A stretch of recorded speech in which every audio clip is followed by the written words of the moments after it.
His wife got a $33 million business deal and threw him out to marry her lover, unaware he owned the trillion-dollar company that signed the deal. What he did shocked her and left her ruined.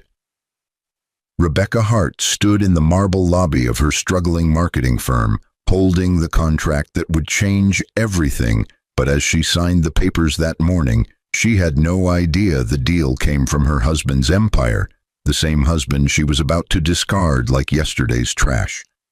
Daniel Wright had spent 12 years playing the role of the underachieving spouse, watching his ambitious wife claw her way up through the business world while he pretended to be just another failed entrepreneur working from their guest room. But the truth was far more devastating. Every boardroom, every corporate tower, every billion-dollar merger Rebecca had ever admired was connected to the man she now considered beneath her. The moment Rebecca told Daniel to pack his things so Christopher Kane could move into their bedroom, she sealed her fate. But she didn't know the lover she'd chosen over her marriage was actually Daniel's employee, planted specifically to test whether the woman he'd loved would stay loyal when temptation appeared. As Rebecca threw her wedding ring on the kitchen counter and declared herself free from the man who'd supposedly wasted her time, Daniel made a single phone call that would transform her triumph into her nightmare, but the shock of what he unleashed wouldn't just destroy Rebecca's new relationship. Would Rebecca recognize her mistake before the empire she'd just signed with crushed her completely? Or would her betrayal become the cautionary tale that destroyed everything she'd worked to achieve?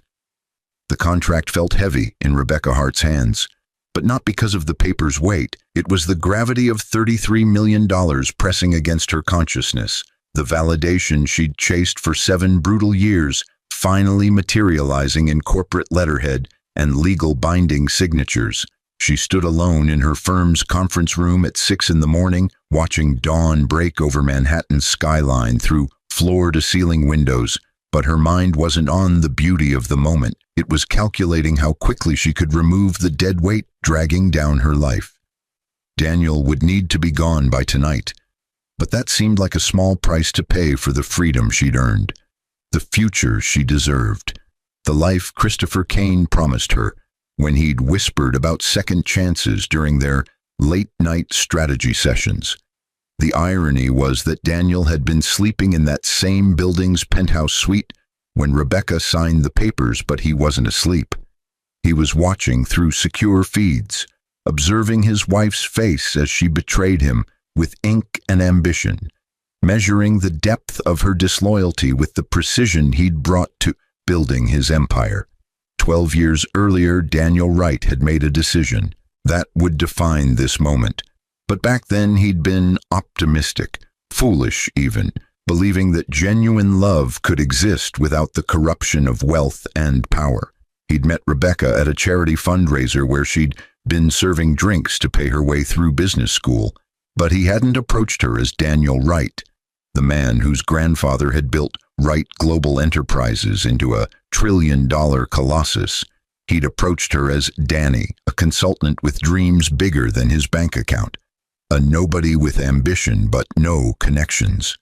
Their courtship had been beautifully ordinary, but that ordinariness was carefully constructed, meticulously maintained through shell companies and trusted intermediaries who ensured Rebecca never connected her struggling boyfriend to the corporate giant whose buildings dominated her commute. Daniel had wanted to know if someone could love him for who he was beneath the empire, but now, watching Rebecca celebrate a contract his own company had issued, he understood he'd been testing the wrong hypothesis. The question wasn't whether Rebecca could love a poor man, but whether she could remain loyal when temptation wore an expensive suit and promised everything her husband supposedly couldn't provide.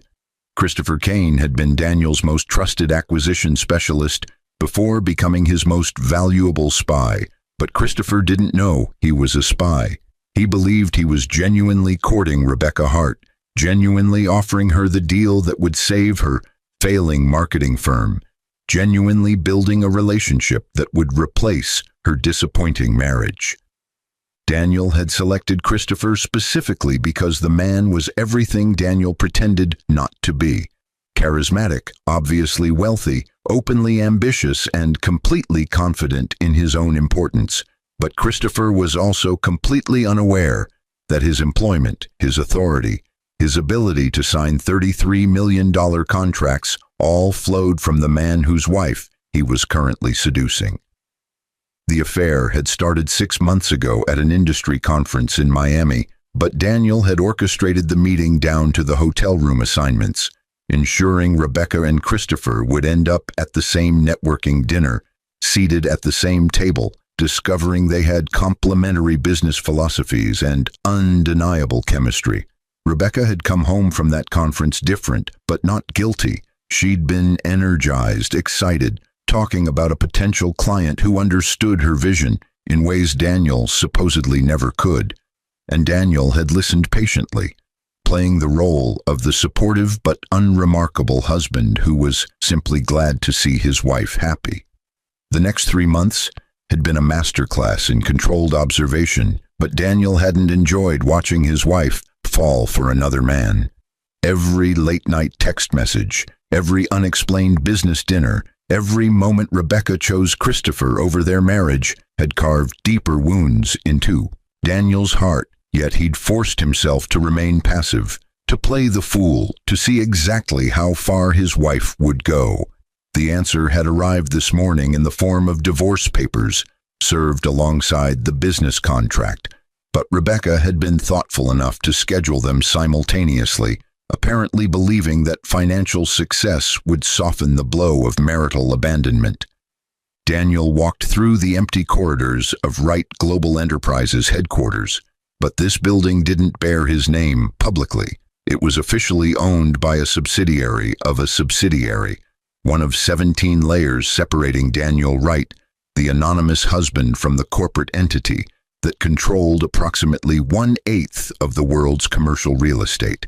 His office occupied the entire 97th floor, but he rarely used it, preferring to work from the guest room in his home, maintaining the fiction that he was still trying to make his consulting business work, still struggling to match his wife's success, still the disappointment she increasingly believed him to be. The phone on his desk had been silent for 12 years, but this morning it would ring, and when it did, the carefully constructed fiction of Rebecca's triumph would begin its collapse.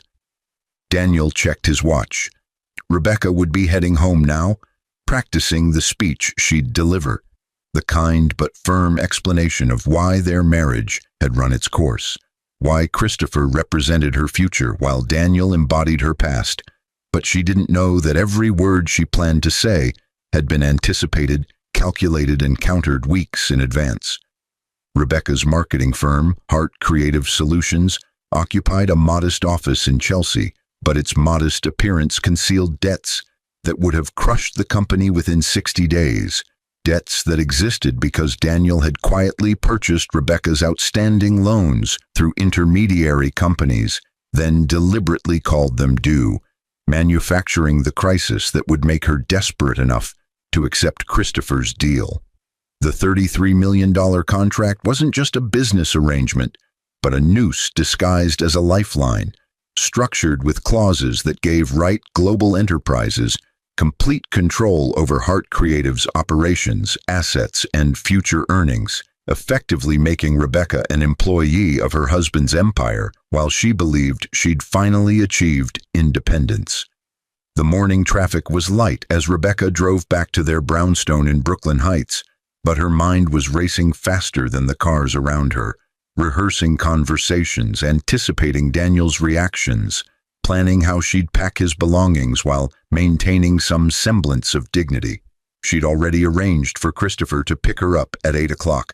They were going to celebrate at Per Se, the restaurant where Daniel had proposed 12 years ago, but Rebecca didn't see the symbolism as cruel, just convenient, a nice full-circle moment that would mark the end of one chapter and the beginning of another.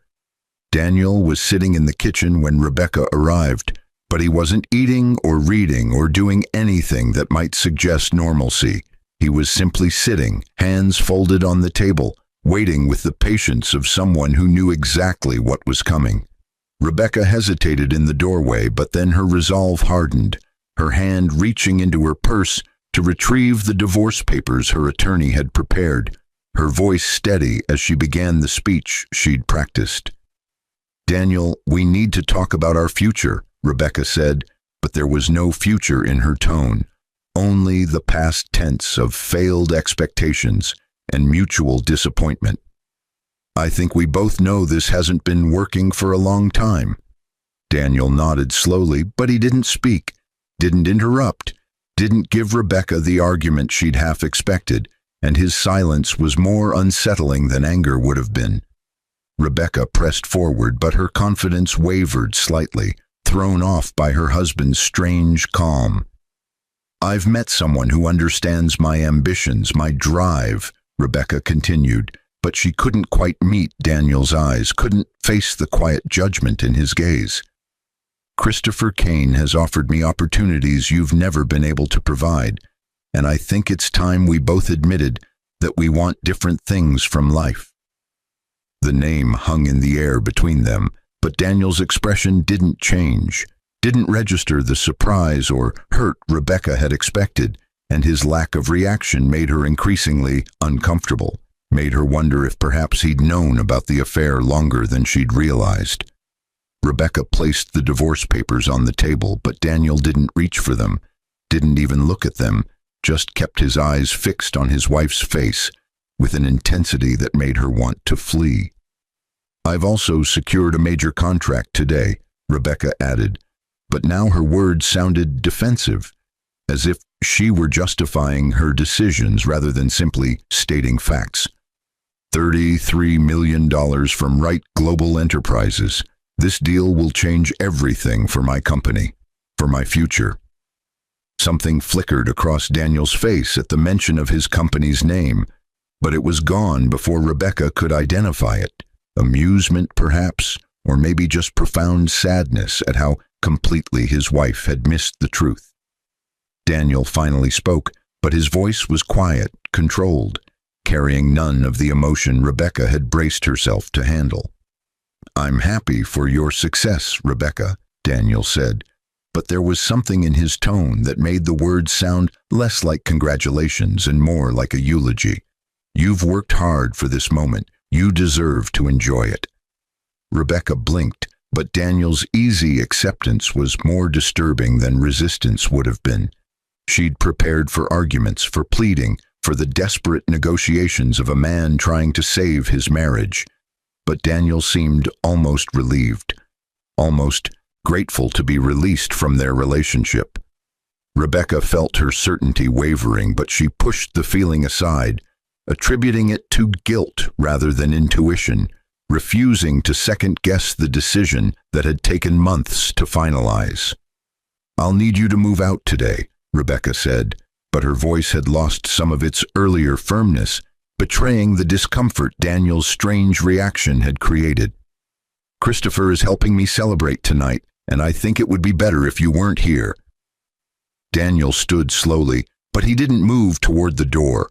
Instead, he walked to the window overlooking their small garden, the space where they'd planted tomatoes 3 summers ago, where they'd kissed under fairy lights during their 5th anniversary party, where all the small, beautiful moments of their marriage had accumulated into a history that was about to be erased. When Daniel turned back to face Rebecca, something had shifted in his demeanor, but it wasn't anger or heartbreak. It was decision, finality, the look of a man who just closed a particularly difficult negotiation. "Before I go, I want to give you something," Daniel said, but he pulled out his phone rather than retrieving a physical object, his fingers moving across the screen with the casual efficiency of someone performing a routine task. "Consider it a wedding gift for your new marriage." Rebecca frowned, but before she could ask what he meant, her own phone began vibrating violently in her purse, notification after notification flooding her screen with an urgency that made her stomach clench with undefined dread. She pulled out the device, but the messages filling her screen didn't make immediate sense.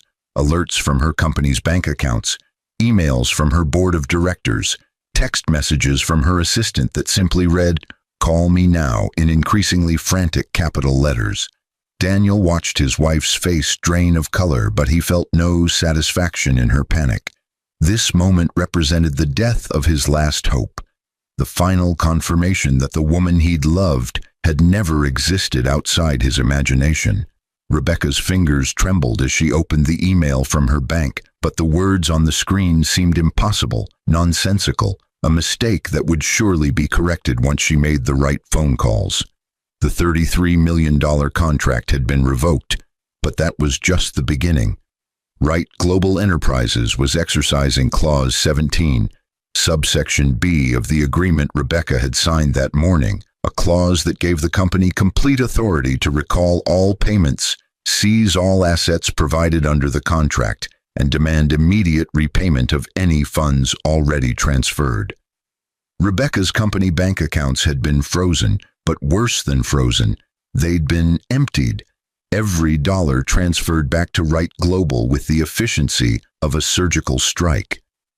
"What is this?" Rebecca whispered, but she already knew the answer was catastrophic, could feel her carefully constructed future disintegrating in real time. "This can't be legal," Christopher said. "Christopher Kane is an employee," Daniel interrupted, but his voice remained maddeningly calm, explaining rather than gloating. "He's a very good employee, actually. Excellent at identifying targets, at building relationships, at making people believe they're getting exactly what they want. But he doesn't have the authority to sign contracts on behalf of Wright Global Enterprises. That authority belongs to exactly one person." Rebecca's hand flew to her mouth, but the gesture couldn't contain the gasp of realization that escaped, couldn't stop the horrifying understanding that was crashing over her like a tsunami of consequences. Her eyes lifted from her phone to her husband's face, but Daniel looked different now, not defeated, not unremarkable, not the failure she'd been so eager to discard, but something else entirely, something that had been hidden in plain sight for 12 years. "The consulting business you thought I was failing at," Daniel continued, but each word landed like a hammer blow, shattering Rebecca's reality into unrepairable fragments, was never real.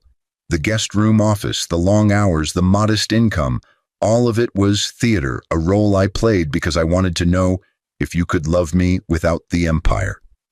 Rebecca backed away from Daniel, but she had nowhere to go in her own kitchen, no escape from the truth that was rewriting every memory, every assumption, every moment of her marriage into something unrecognizable. Her mind raced through 12 years of conversations, but now they all seemed different, colored by the revelation that she'd been living with someone she'd never actually known. "You're not," Rebecca started, but she couldn't finish the sentence, couldn't voice the impossibility that was becoming increasingly undeniable. Wright Global Enterprises is worth $1.3 trillion approximately, Daniel confirmed, but he delivered the figure with the same casual tone someone might use to mention the weather, as if discussing unfathomable wealth was perfectly ordinary. Though the number fluctuates based on market conditions, currency exchanges, and the quarterly performance of our subsidiaries across 47 countries. Rebecca's legs buckled, but she caught herself on the kitchen counter, her successful morning transforming into a nightmare that made no sense, that violated everything she'd believed about her life, her choices, her understanding of reality. The divorce papers sat on the table between them, but they seemed almost comical now. A woman divorcing a $1 trillion empire while believing she was escaping a failed consultant. "Christopher," Rebecca breathed, but she was grasping for any anchor in the storm, any piece of her new life that might still be real. "He loves me. He wouldn't—" "Christopher Kane believes he's in love with you," Daniel said, but there was genuine sympathy in his voice now, sadness for all the casualties his test had created. "I didn't tell him to seduce you. I didn't order him to build a relationship or make promises about your future together. I simply put you in the same room and watched what happened naturally. and what happened told me everything I needed to know about both of you. The cruelty of it landed like a physical blow, but Rebecca realized it wasn't actually cruelty. It was something colder, more precise, the methodical elimination of variables in an experiment designed to measure loyalty. She thought about all the romantic moments with Christopher, but now they seemed staged, manipulated, the product of circumstances that had been carefully engineered by the husband she'd been planning to abandon. "Why?" Rebecca demanded, but her voice broke on the word, anger and devastation warring for dominance in her tone. "If you're really who you claim to be, why marry me at all? Why not just find someone who already knew your worth?" "Because I wanted to know if love could exist without corruption," Daniel answered, but for the first time his composure cracked slightly, revealing the hurt beneath his calculated revenge. "My grandfather built this empire, but it destroyed every genuine relationship he ever had. Everyone wanted something from him. Everyone saw the money before they saw the man. I thought if I could be loved as Daniel Wright the nobody, it would prove that real connection was possible. But you've shown me I was wrong." Rebecca's anger surged, but it was tangled with guilt, confusion, the horrible realization that she'd failed a test she never knew she was taking, that her husband had been judging her for 12 years while she'd been judging him. The unfairness of it burned through her chest, but underneath the anger was something worse, the creeping suspicion that maybe Daniel's test had revealed something true about her character, something she didn't want to acknowledge.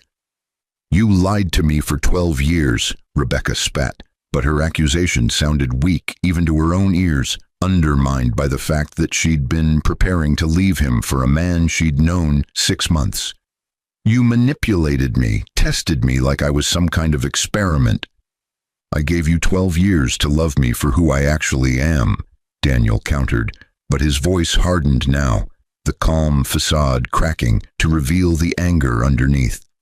12 years where I was faithful, supportive, present in ways that had nothing to do with money or power, and the moment someone offered you a bigger prize, you threw me away like I was garbage. So tell me, Rebecca, who really failed this marriage? The question hung between them, but Rebecca had no answer that wouldn't confirm her guilt, no defense that wouldn't sound like the rationalization it was. Her phone continued buzzing with notifications, but each new message brought fresh disaster. Her business partners demanding explanations, her lawyer confused by the contract's sudden reversal, her assistant reporting that Christopher Kane's office line had been disconnected and his company email was bouncing back as undeliverable. "What did you do to Christopher?" Rebecca asked, but she was afraid of the answer, afraid of how completely Daniel had dismantled her new life in the span of a single morning. "Christopher Kane received a promotion this morning," Daniel said, but the words carried no malice, just factual reporting of decisions already executed. "He's being transferred to our Jakarta office to manage operations in Southeast Asia. It's actually quite a prestigious position. He'll be overseeing approximately $40 billion in annual revenue. Of course, the position requires immediate relocation and complete focus on market development, so he'll have very little time for personal relationships. I'm sure he'll do excellent work there." Rebecca understood immediately. Christopher was being exiled, removed from her life as thoroughly as if he'd never existed, but in a way that appeared to be a professional opportunity rather than punishment. The sophistication of it was almost beautiful in its cruelty, but Rebecca was too devastated to appreciate the elegance of her husband's revenge. "And my company?" Rebecca whispered, but she already knew the answer would be catastrophic, could feel everything she'd built crumbling beneath her feet. Hart Creative Solutions owes Wright Global Enterprises approximately $47 million, Daniel explained, but he was reading from his phone now, delivering figures with accountant precision. "That includes the recalled contract payments, penalty fees for breach of agreement, and the outstanding loans I purchased from your previous creditors. You have 72 hours to arrange repayment, or we'll be forced to seize your assets and dissolve the company to recover our losses." Rebecca's vision blurred with tears, but she refused to let them fall, refused to give Daniel the satisfaction of seeing her completely broken, even though she felt like her entire world was disintegrating around her. Her company represented 7 years of brutal work, but it would be gone by the weekend, absorbed into the empire she'd married without knowing, destroyed by the man she'd loved without really seeing. "I can't pay $47 million, Rebecca said, but it was a statement of fact rather than a plea, an acknowledgement of her total defeat. "You know I can't. You've made sure of it." "I know," Daniel agreed, but there was no triumph in his voice, just exhaustion and disappointment. "Just like I know you're going to spend the next several years rebuilding from nothing, working for other people's companies because your reputation in this industry is about to become unsalvageable. Right Global will make sure every major firm knows about your contract breach, your poor judgment, your spectacular failure. You'll be lucky to get hired as a junior account manager somewhere that doesn't check references carefully." The vindictiveness of it should have made Rebecca angrier, but instead she felt something close to understanding. Daniel wasn't just punishing her for the affair or the divorce, but for 12 years of subtle contempt, 12 years of dismissing him as less than, 12 years of treating him like he was the lucky one in their marriage. The revenge was proportional to the insult, but that didn't make it any easier to accept. "What happens now?" Rebecca asked, but she was exhausted, defeated, her anger burned out by the sheer magnitude of her mistake. "Now you leave," Daniel said simply, but he gestured to the papers on the table. "I'll sign the divorce papers. You can have the house. It's paid off, worth about $2 million in today's market. That should give you something to start over with. Your personal bank accounts are untouched. I'm not trying to make you homeless or destitute, Rebecca. I'm just removing you from my life as completely as you tried to remove me from yours." Rebecca looked around the kitchen, but it didn't feel like home anymore. It felt like a museum of her own failure, every surface holding memories that had been recontextualized by Daniel's revelation. She thought about fighting, about lawyers and lawsuits and public battles, but she knew it was futile. You don't fight a trillion-dollar empire with anger and righteous indignation. You just survive it and hope to rebuild somewhere out of range. "I loved you," Rebecca said, but even as the words left her mouth, she wondered if they were true, if what she'd felt had actually been love or just comfortable companionship with someone who made her feel superior by comparison. "You loved the idea of me," Daniel corrected, but he wasn't being cruel now, just honest, giving Rebecca the truth she'd refused to see. "You loved having a husband who didn't challenge you, who made your success seem more impressive by contrast, who gave you someone to feel better than. But you never loved who I actually was, because you never bothered to find out. And when someone offered you something that looked better, you didn't even hesitate." The accuracy of it stung worse than any insult, but Rebecca couldn't deny it, couldn't defend against the truth she'd been avoiding since the first moment Christopher Kane had made her feel desired, important, seen in ways she'd convinced herself Daniel couldn't provide. She'd wanted to be special, but she'd been so busy looking for external validation that she'd missed the fact that she'd already married someone who could have given her everything she'd dreamed of. Daniel pulled out a pen and signed the divorce papers without ceremony, but his signature carried more weight than Rebecca had imagined possible.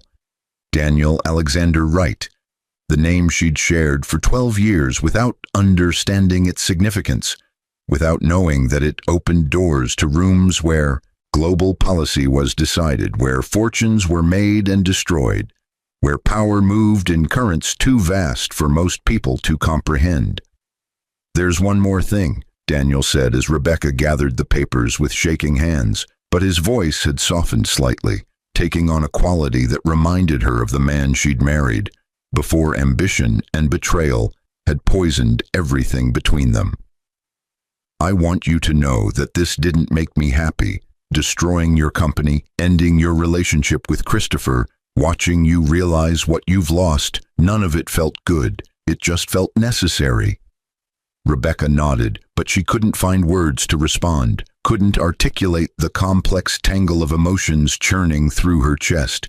Grief for her marriage, shame for her choices, anger at Daniel's deception, and underneath it all, the devastating recognition that she'd gambled her life on a $33 million hand and lost everything because she'd never bothered to see the trillion-dollar fortune sitting across the table.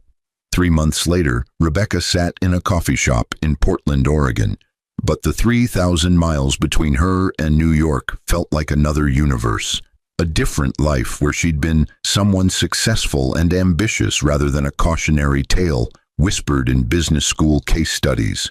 She'd sold the Brooklyn brownstone for exactly $2 million, but after taxes and paying off her remaining personal debts, she'd cleared about $1.4 million, enough to live on if she was careful, enough to pretend she was fine, but nowhere near enough to recapture the future she'd destroyed. Hart Creative Solutions had dissolved within a week of Daniel's revelation, but the news hadn't been kind.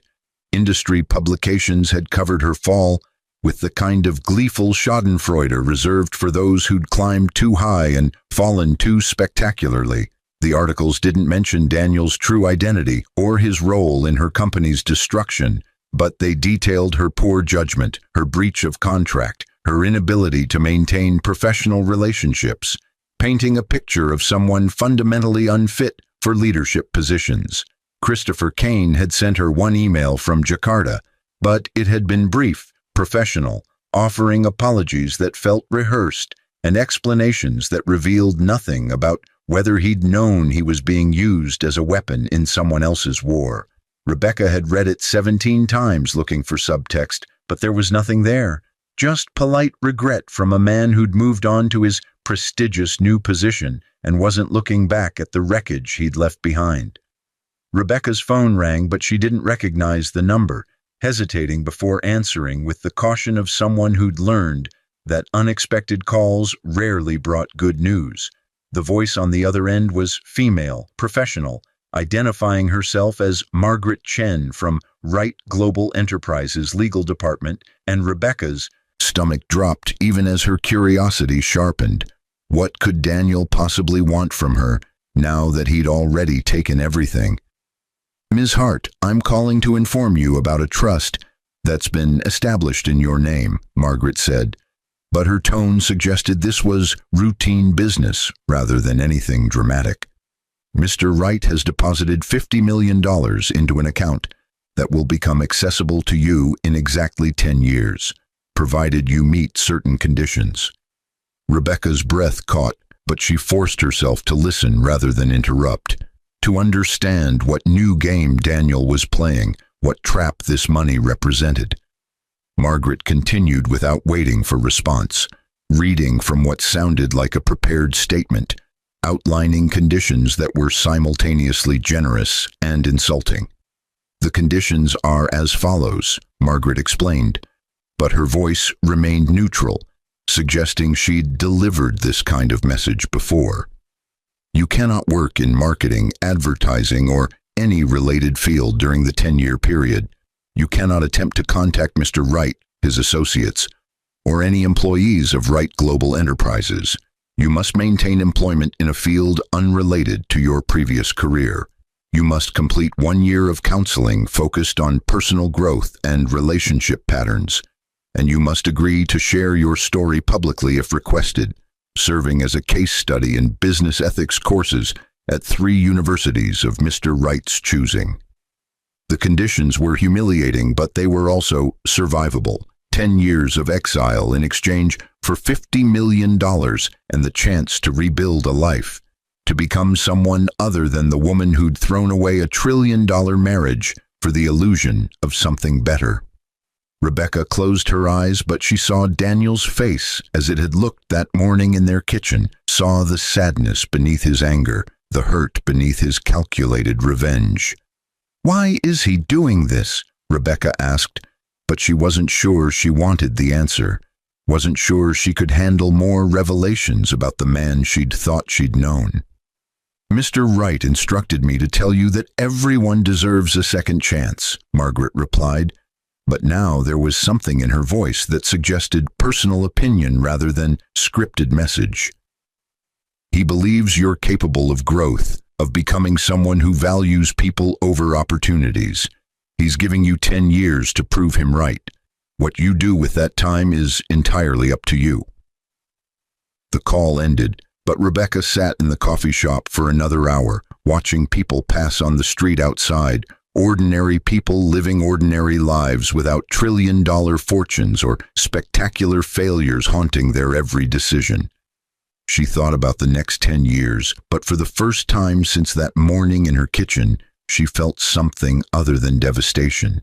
She felt possibility, the strange gift of forced transformation, the chance to rebuild herself into someone who might actually deserve a second chance.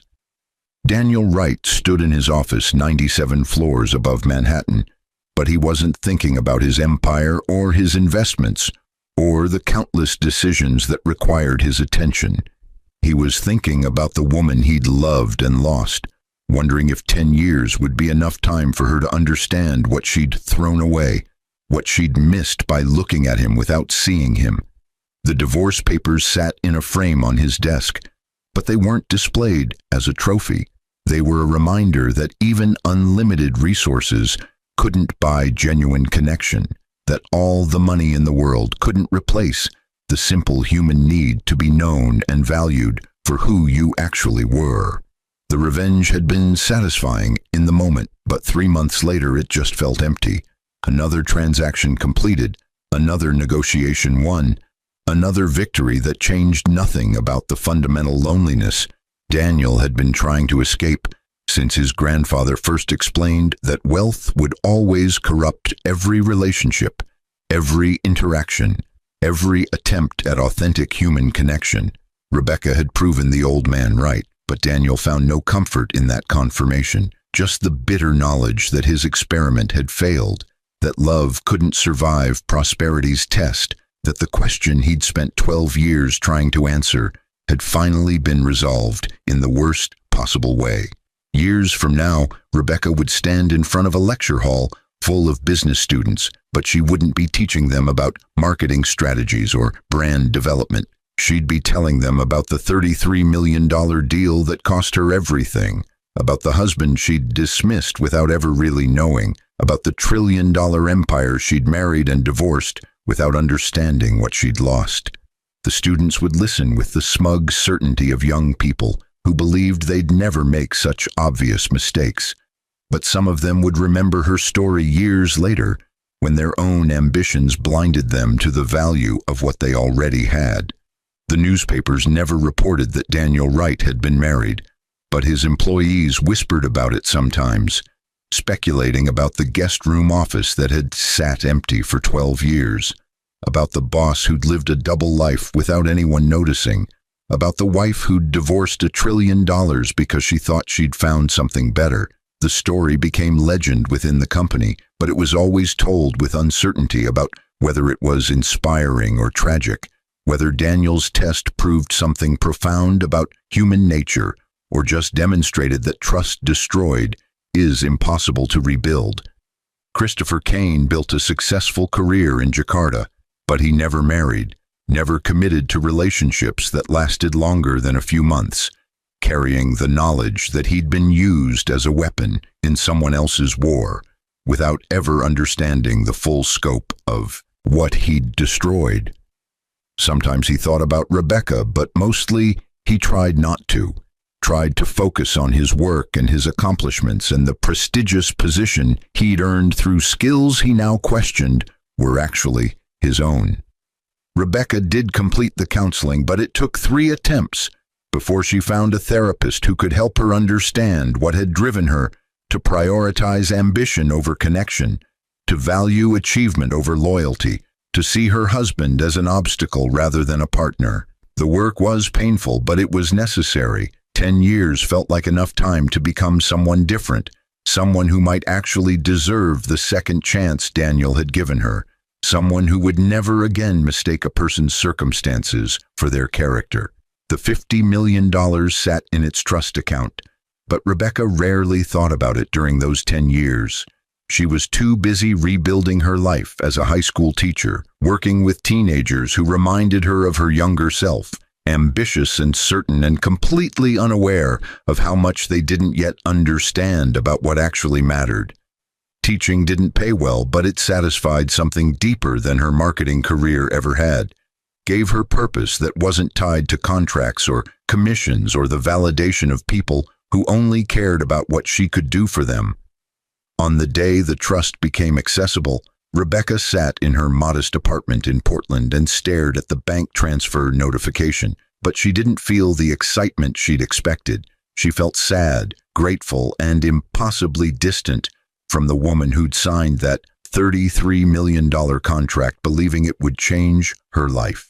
The money would let her retire early if she wanted, but she realized she didn't want to, realized that teaching had given her something Daniel's forced exile had been designed to create, a sense of worth that wasn't tied to wealth or status or the admiration of people who didn't really know her. Daniel never remarried, but he didn't remain isolated either.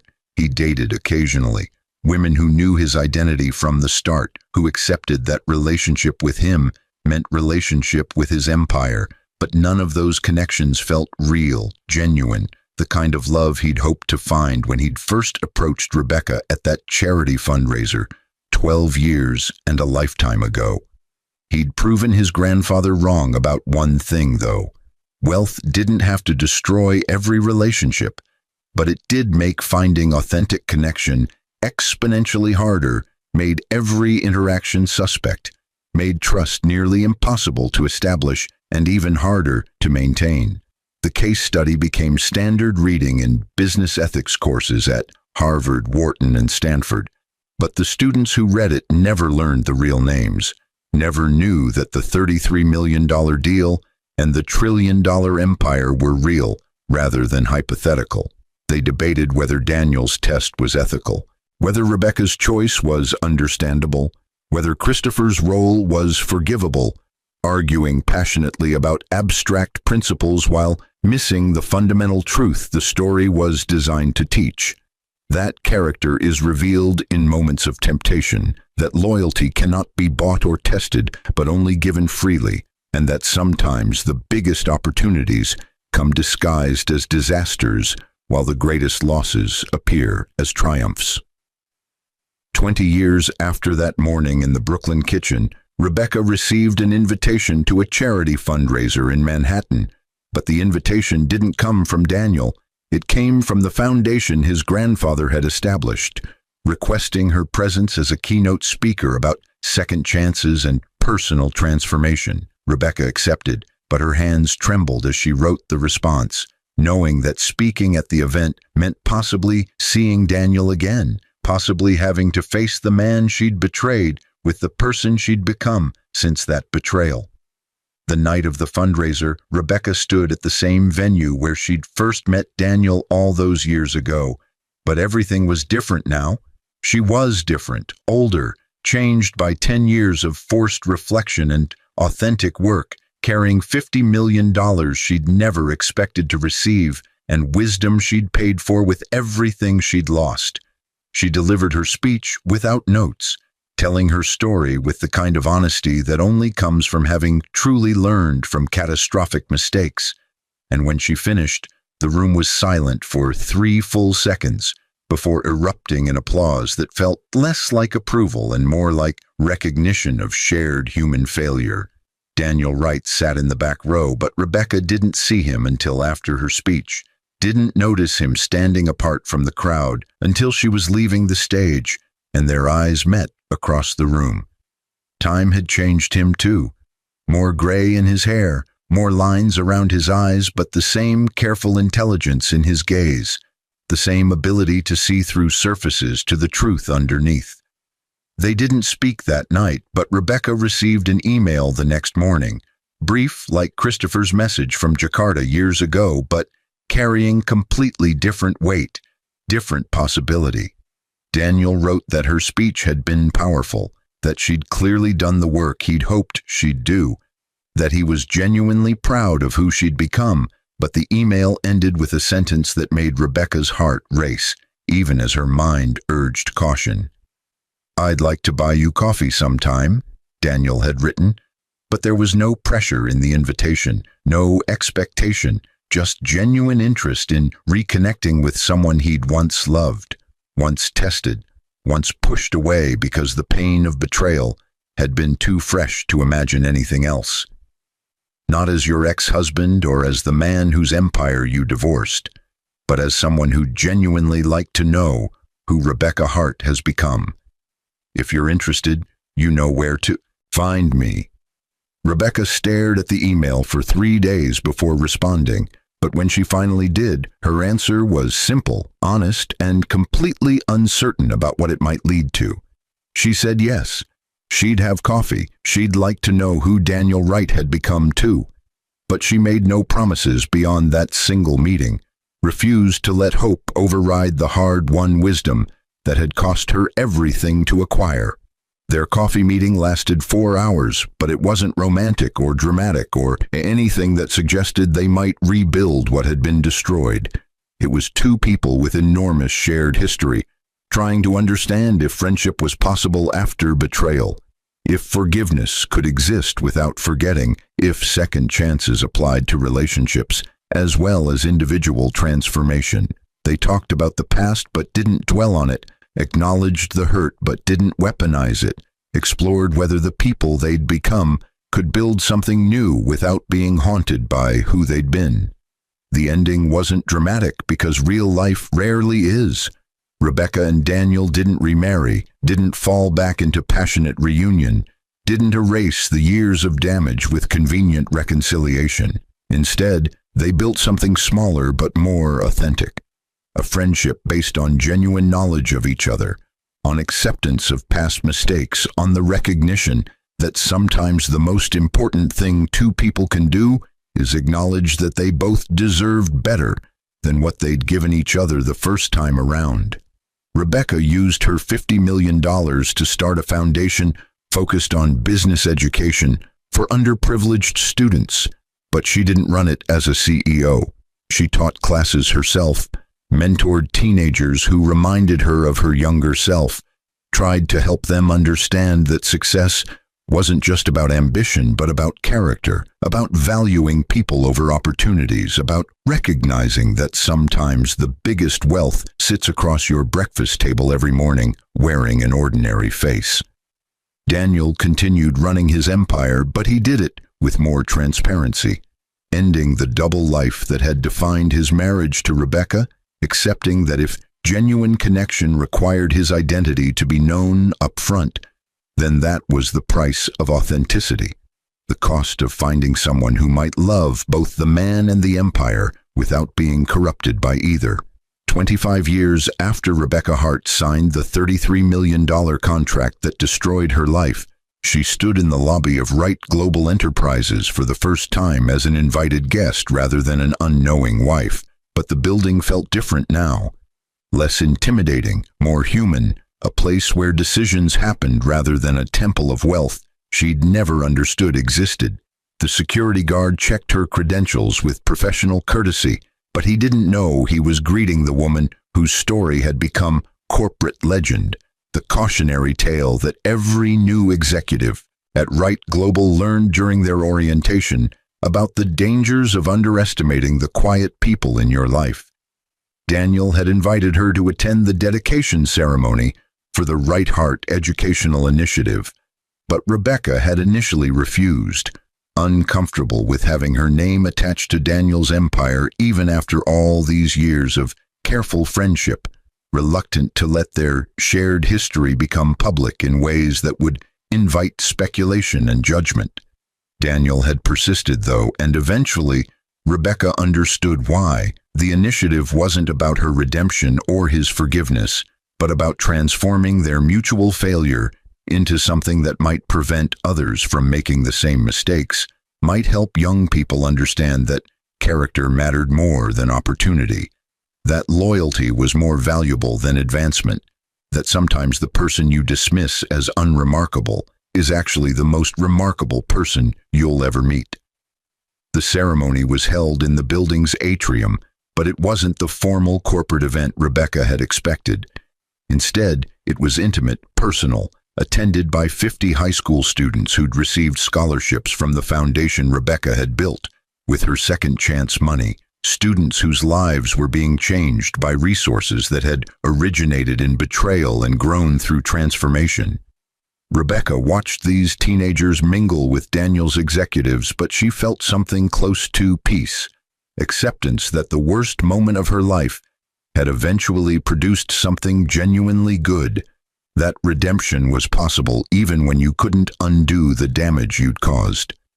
Daniel approached as Rebecca stood alone near the floor-to-ceiling windows, but his walk was slower than she remembered, his shoulders carrying the weight of 73 years and the burden of an empire he'd never asked for but managed with unwavering dedication.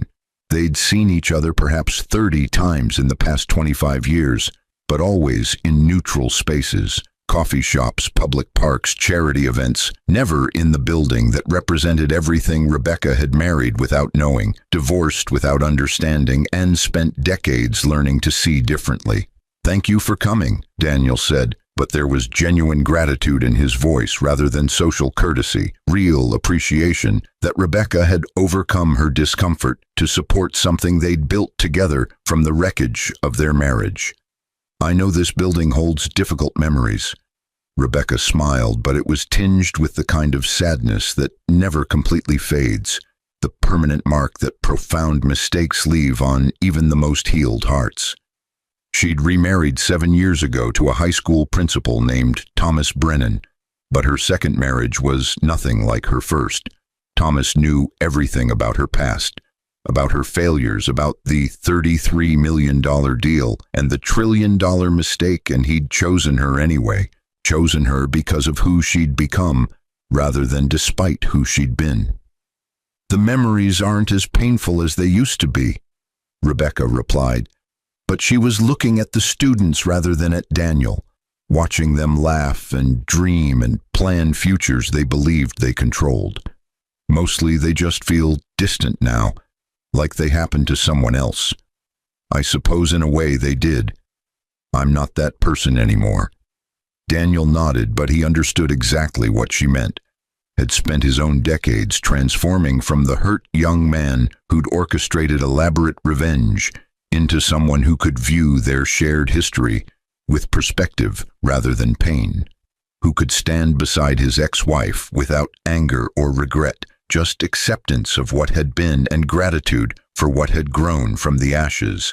"I've been thinking about Christopher lately," Daniel admitted, but this was the first time he'd mentioned their mutual ghost in perhaps a decade, the man who'd been weaponized in their war without ever knowing he was ammunition. He retired last year, 59 years old, never married, spent 30 years running our Southeast Asian operations with remarkable efficiency. I sent him a retirement gift, $10 million and a letter explaining what had actually happened all those years ago. Rebecca's eyes widened, but she wasn't sure if she felt sympathy for Christopher or relief that he'd finally been told the truth. Finally understood that his role in their story had been scripted rather than chosen. She'd thought about reaching out to him over the years, but what would she say? How do you apologize to someone for being used as an instrument of your punishment without making it sound like you were the victim when really you'd been the architect of your own destruction? "How did he respond?" Rebecca asked, but she was almost afraid of the answer. Afraid that Christopher's pain would reopen wounds she'd worked hard to close. "He sent back a one-sentence email," Daniel said, but there was something like admiration in his tone, despite the brevity of Christopher's response. He wrote, "I forgive you both, but I don't want the money. Give it to someone who hasn't spent 30 years running from the consequences of other people's choices." The sentence landed between them with the weight of earned wisdom, but Rebecca understood immediately what Christopher meant. He'd been a victim of their dysfunction caught in the crossfire of a marriage that had been doomed by deception and destroyed by ambition, but he'd chosen to spend 3 decades in exile rather than confronting what had been done to him, rather than demanding answers or seeking his own form of justice. The $10 million couldn't buy back the life he might have lived if Daniel hadn't used him as a test and Rebecca hadn't failed it. "Did you give the money away?" Rebecca asked, but she already knew Daniel's answer, could read it in the slight smile that crossed his face, the look of someone who'd finally learned to transform pain into purpose. "I used it to fund 50 additional scholarships," Daniel confirmed, but he gestured to the students filling the atrium. Young people who had no idea their education was being paid for by a man they'd never meet, funded by guilt and regret and the hope that maybe their success could balance out the damage 3 adults had inflicted on each other decades ago. Christopher never knew it, but he spent 30 years making me billions of dollars. The least I could do was make sure his involuntary sacrifice produced something meaningful.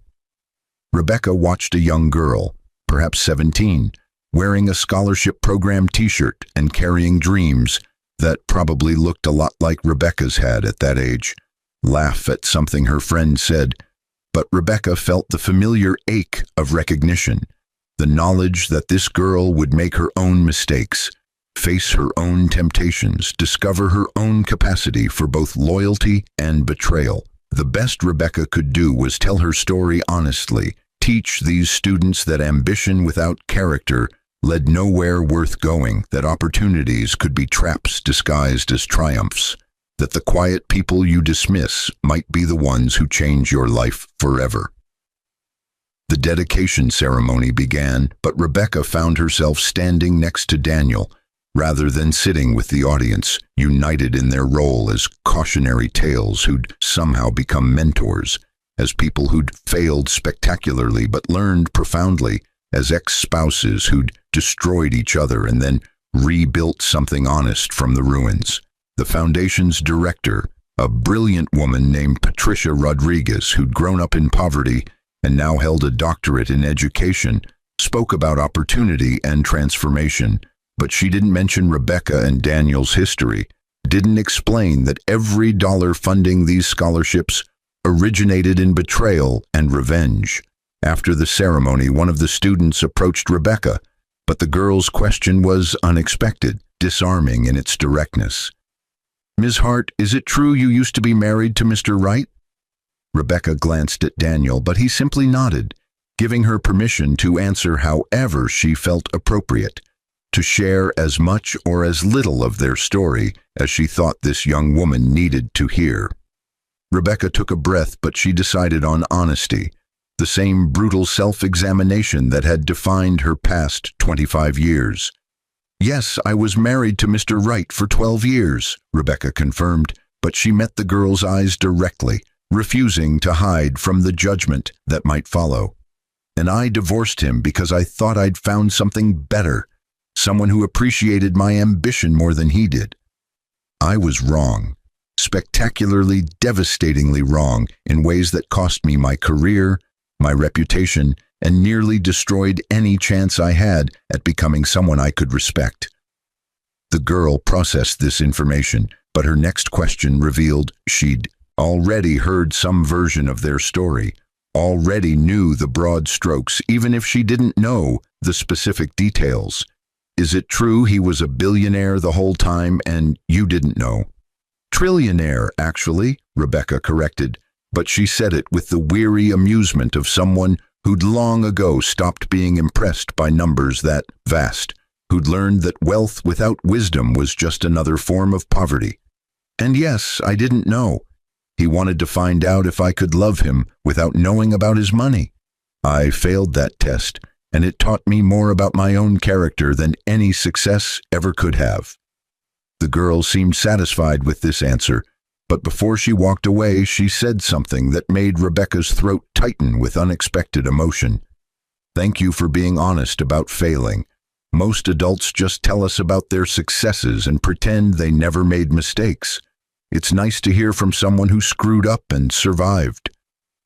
After the students left and the atrium emptied, Rebecca and Daniel stood alone among the flowers and banners, celebrating the initiative that bore both their names. But the silence between them was comfortable now. The ease of two people who'd seen each other at their absolute worst and somehow found their way to mutual respect, if not complete forgiveness. "Do you ever wonder what would have happened if you'd told me the truth from the beginning?" Rebecca asked. But it wasn't an accusation, just genuine curiosity about the alternative timeline that had never existed, the marriage that might have been if Daniel had trusted her with his identity instead of testing her loyalty through deception. "Every day for the first 10 years, Daniel admitted, but his honesty matched hers, refusing to pretend the past didn't matter or that his choices hadn't contributed to their mutual destruction. "But I've made peace with it now. If I'd told you from the start, I never would have known whether you loved me or the Empire. The test was cruel, but it answered a question I needed answered, even if I didn't like the result." Rebecca nodded, but she had her own confession, her own alternate history that haunted quiet moments. "And I wonder what would have happened if I'd valued loyalty over opportunity, if I'd recognized that the man I lived with mattered more than the deal I was chasing. But I can't change the past. I can only try to help these kids avoid making the same mistakes I did." They stood together watching the sun set through the massive windows, but both of them were thinking about the same thing, the morning 25 years ago when everything had fallen apart, when a $33 million deal had revealed the fault lines in their marriage, when a $1 trillion empire had crushed the woman who'd never known she'd married into it. That morning had defined both their lives, but it hadn't destroyed them, and perhaps that was its own kind of triumph, the knowledge that catastrophic failure didn't have to be permanent, that people could grow from their worst moments, that redemption was possible even when forgiveness was incomplete. "I should go," Rebecca said finally, but she turned to face Daniel directly, seeing him clearly in ways she never had during their marriage, not as the disappointing husband or the vengeful billionaire or the wounded man orchestrating her destruction, but as a human being who'd been hurt and had hurt her in return, who'd spent decades learning the same lessons about character and consequence that she'd learned, who'd transformed his pain into purpose just as she had. "Thomas is cooking dinner and I promised I'd be home by 7. "How is Thomas?" Daniel asked, but there was genuine warmth in the question, no jealousy or resentment toward the man who'd gotten the version of Rebecca that Daniel had tried and failed to find. "He's good," Rebecca replied, and her smile was unguarded now, the expression of someone who'd finally found the kind of love that didn't require tests or deception, that existed in simple everyday moments rather than grand gestures and dramatic revelations. "We're actually thinking about fostering teenagers, kids who've aged out of the system and need a stable place while they figure out college or careers. Thomas thinks my particular brand of hard-won wisdom might be useful for kids who feel like they've already made too many mistakes to recover from." Daniel smiled at that, but it was tinged with melancholy, the recognition that Rebecca had built the kind of life he'd always wanted, but never quite managed to find. Partnership, purpose, peace with the past, rather than constant vigilance about the future. He'd dated over the years, had even come close to proposing once to a woman who'd loved him knowing exactly who he was, but something had always held him back, some part of him still wounded by the revelation that 12 years of careful love could be discarded the moment something shinier appeared. "That sounds perfect for you," Daniel said, but he meant it sincerely, genuinely happy that Rebecca had found happiness, even if he remained alone with his empire and his memories and his annual charity galas, where people admired his wealth without ever really seeing him. "Tell Thomas he's a lucky man." "I will," Rebecca promised, but then she did something unexpected. She stepped forward and hugged Daniel briefly, the first physical contact they'd had in perhaps 15 years, a gesture that acknowledged their shared history without romanticizing it. That said, forgiveness was possible even when reconciliation wasn't. And Daniel, thank you. Not just for the scholarship money or the second chance, but for caring enough to teach me something I desperately needed to learn, even if the lesson was brutal. I'm a better person because of what happened between us, and I know that's a strange thing to be grateful for, but I am.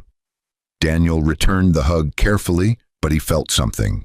Release in his chest. Some burden he'd been carrying for 25 years finally lifting. Not completely. Never completely, but enough that he could breathe a little easier. Could imagine that maybe the test he'd administered and the revenge he'd orchestrated hadn't just been cruelty disguised as justice, but actually had served some higher purpose, had transformed two broken people into two better people, even if they'd had to destroy each other first to make that transformation possible. Rebecca left the building as the sun painted Manhattan gold and orange, but she paused on the sidewalk to look back at the tower that had once represented everything she'd wanted and everything she'd lost. Wright Global Enterprises rose 97 stories into the evening sky, but it looked different to her now, not as a monument to wealth she'd never understood, or a prison where her ex-husband plotted revenge, but simply as a building where work happened, where decisions were made, where one man carried the burden of an empire he'd never asked for, but managed with integrity that had taken her 12 years to recognize. Her phone buzzed with a text from Thomas asking if she wanted him to wait on dinner, but Rebecca smiled and replied that she was on her way, that she'd been delayed by memories but was heading home now, that she loved him and appreciated his patience with her occasional trips into the past. She caught a cab heading toward Brooklyn, but as the city lights flickered past her window, Rebecca thought about the girl who'd asked her about failure, about the students whose educations were being funded by mistakes they'd never know about the possibility that maybe the most important thing she'd done with her life wasn't the companies she'd built or the contracts she'd signed, but simply the honesty she'd offered about how badly she'd failed and how hard she'd worked to become someone better. Back in his office on the 97th floor, Daniel stood at his desk looking at the framed divorce papers that had sat there for 25 years. But tonight he finally took them down from the wall, carefully removed them from the frame, and filed them away in a drawer where he kept other important documents from his past. Not forgotten, never forgotten, but no longer the centerpiece of his daily existence, no longer the first thing he saw every morning and the last thing he considered every night. In their place, Daniel hung a photograph from that day's ceremony, Rebecca standing with the scholarship students, her face showing the kind of genuine joy that came from purpose rather than achievement, from giving rather than taking, from knowing she was making a difference in ways that had nothing to do with $33 million contracts or trillion-dollar empires. Daniel had taken the photo himself, capturing the moment when one of the students had hugged Rebecca in gratitude, when his ex-wife's face had shown the kind of peace that came from forgiveness, not from him, but from herself, from finally accepting that who she'd been didn't have to define who she'd become. The phone on Daniel's desk rang with the distinctive tone that meant an emergency at one of their overseas facilities, but Daniel answered with the practiced calm of someone who'd spent 5 decades managing crises, solving problems, making decisions that affected millions of people who'd never know his name. The call lasted 40 minutes, but when it ended, Daniel looked out at the city he'd helped build through investments and developments and projects that bore other people's names, and he felt something he hadn't felt in years. Contentment, acceptance, the recognition that maybe his grandfather had been wrong after all. Wealth had corrupted his marriage, but it hadn't destroyed him, and more importantly, it had eventually funded the transformation of someone who'd betrayed him, had given Rebecca the resources and time to become someone genuinely worthy of the second chance he'd offered. That had to count for something, had to mean that money wasn't inherently corrupting but simply revealed what was already there, Ambition, loyalty, character, weakness, everything that made humans beautifully flawed and capable of both tremendous damage and remarkable growth. Daniel drafted an email to his board of directors, but it was brief, shocking in its implications. He was retiring in 2 years, stepping down from active management of Wright Global Enterprises to focus on philanthropy, on transforming the empire his grandfather built into something that served more than just shareholders and quarterly earnings reports. The announcement would send shockwaves through the business world, but Daniel was 73 years old and tired of carrying weight that had never been meant for one person to bear alone. The succession plan was already in place.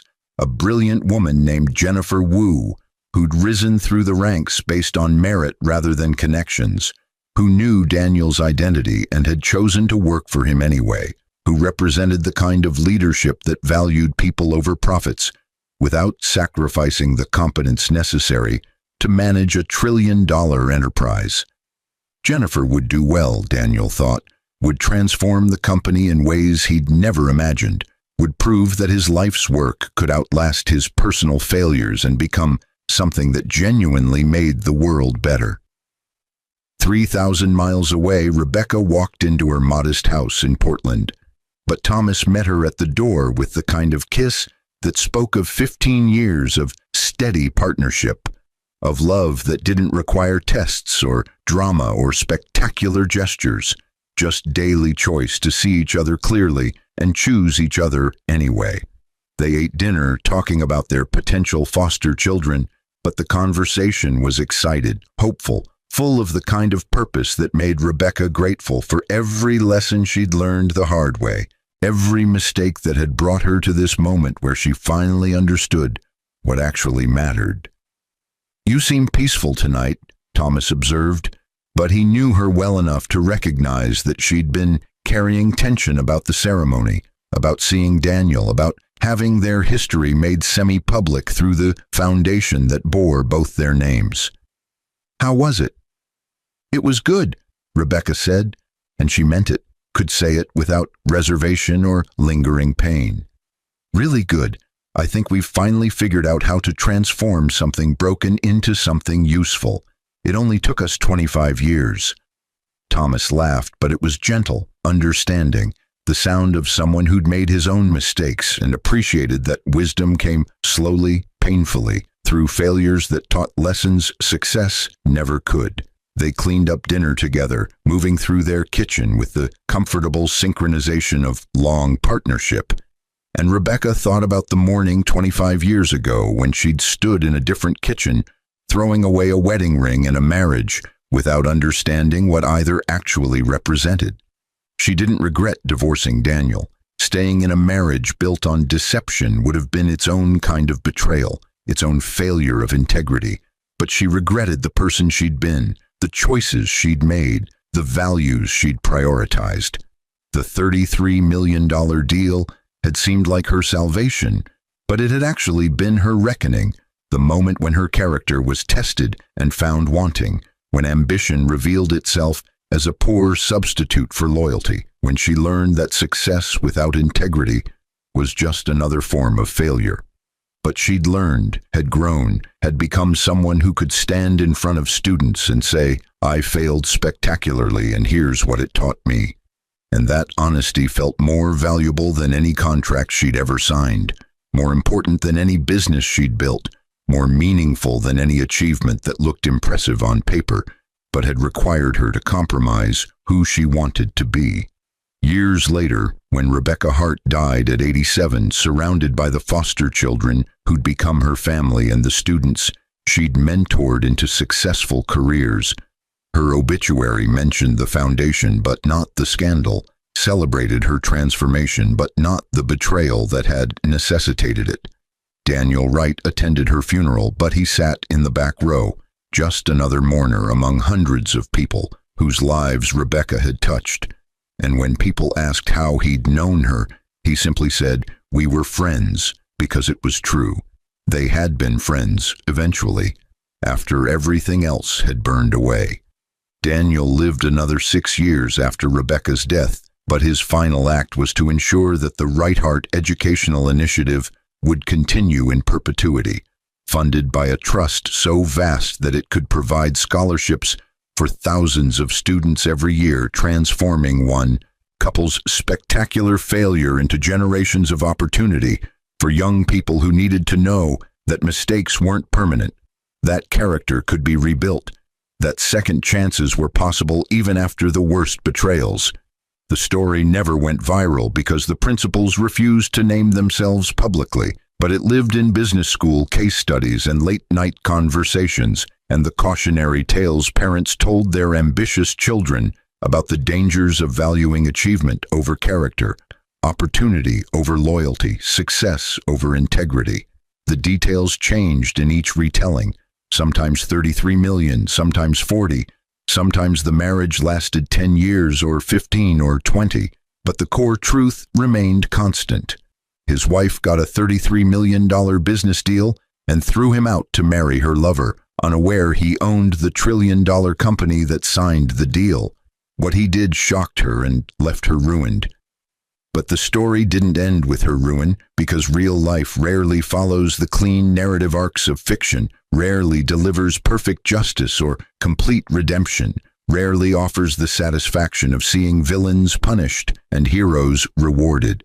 Instead, life offered something messier, but more honest.